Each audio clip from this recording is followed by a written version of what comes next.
So you might have heard the idea that birders are crazy. Have you heard that? Birders are crazy.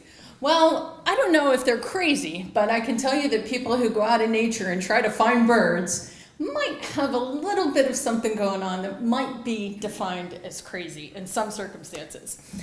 Birders are people who just want to be out in nature. So our show tonight is about science and nature. We're at the Walker Nature Center. Lots of trails around here.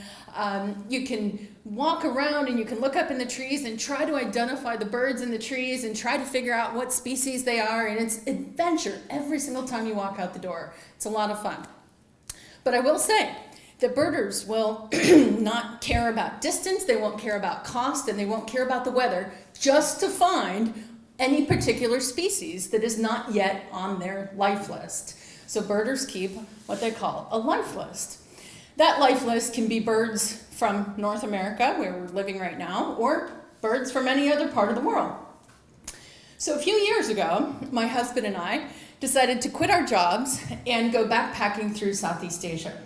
And while we were in Southeast Asia, we're going through countries like Myanmar and Vietnam and Laos, and we're looking at birds, and all the locals are looking at us like, what are these people doing? But we're finding some amazing birds from my life list. I mean, just incredible birds. And our next country up is the country of Cambodia. So many people go to Cambodia to visit Angkor Wat. Very famous ruins there, based in Siem Reap. So my husband and I sort of head in that direction, and we get to Siem Reap. But I know in the back of my mind as a birder, because remember for me, good weather is any day that birds are chirping. So I know that in Cambodia, they are also famous for the Cyrus Crane. The Cyrus Crane. Now, if you haven't yet seen the Cyrus Crane, you might have seen a blue heron here in Reston. Okay, well the Cyrus Crane doesn't look anything like that. The Cyrus Crane is what Wikipedia calls conspicuous and iconic.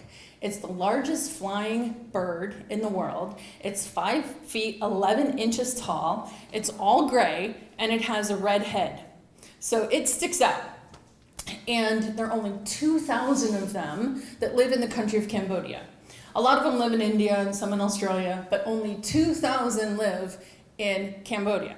So I had to get this bird on my life list. So I decide that I'm going to find someone to take me out to a place that has the Cyrus Cranes. Well, finding someone to take me was its own adventure. But, you know, the more people I talked to, the more expensive the trip got. And the more the details started getting shady. Well, you know, we could leave at noon, or maybe we could need to leave at 9 o'clock in the morning, 6 o'clock in the morning, the time went back. It turns out that the tour that I could afford to pay to find the Cyrus Cranes in Cambodia left at 4:30 in the morning. So, no worries. Remember, no time, nothing's gonna stop me from seeing these birds. So I wake up at 4:30 in the morning, and I'm super excited, my t-shirt, shorts, binoculars, and I'm ready to go. And I get down to the bottom of the hostel, and this van pulls up, and I thought, well, that must be the van. That must be the one that's taking me to see these birds. So I get in the van, and there are a bunch of other birders in the van, and this is exciting because now I'm among my own people. We can start talking birds, what have you seen, where was it, and it's a lot of fun. But we start driving and driving and driving, and it starts, you know, the sun starts to rise. And usually birders are at their destination before sunrise because that's when the birds are the most active and you can sort of see a lot of activity. No.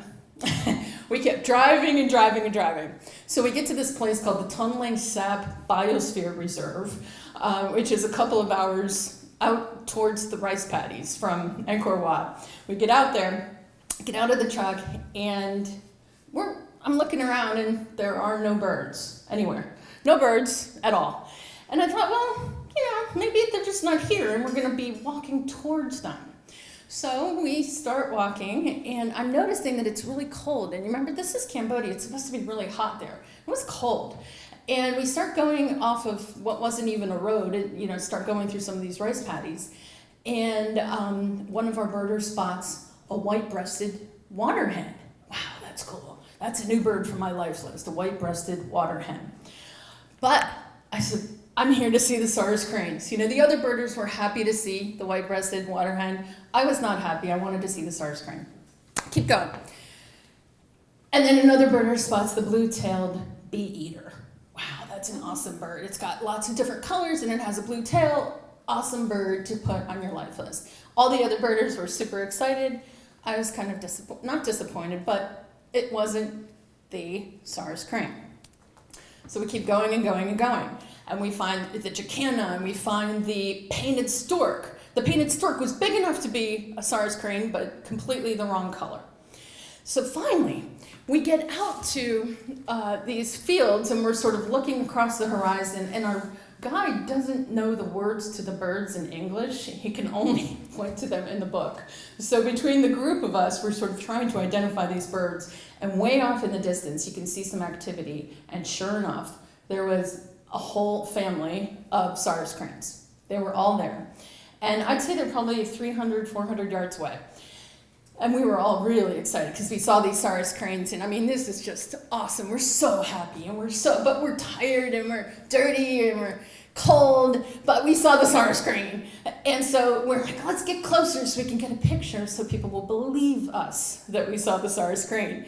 And the closer we got, our guide was getting agitated. No, you can't go there. They're a protected species. You can't go any closer to the Cyrus Crane. So we had to settle for seeing the Cyrus Crane through our long-range binoculars. Now, that's okay. I mean, you know, it's not perfect, but it is what it is. And we had seen this bird, and we were super excited, and it was a full day, but man, were we dirty and wet and tired and hungry and lost. But that guide, he got us back in the car, and he drove us back through the biosphere and out into the roads and through the villages and back into Angkor Wat, or the village Siem Reap, which is right on the outside of Angkor. And I go up to my husband, who's at the hostel there, and he's hanging out at the pool, having a beer, very relaxed towards the end of the day.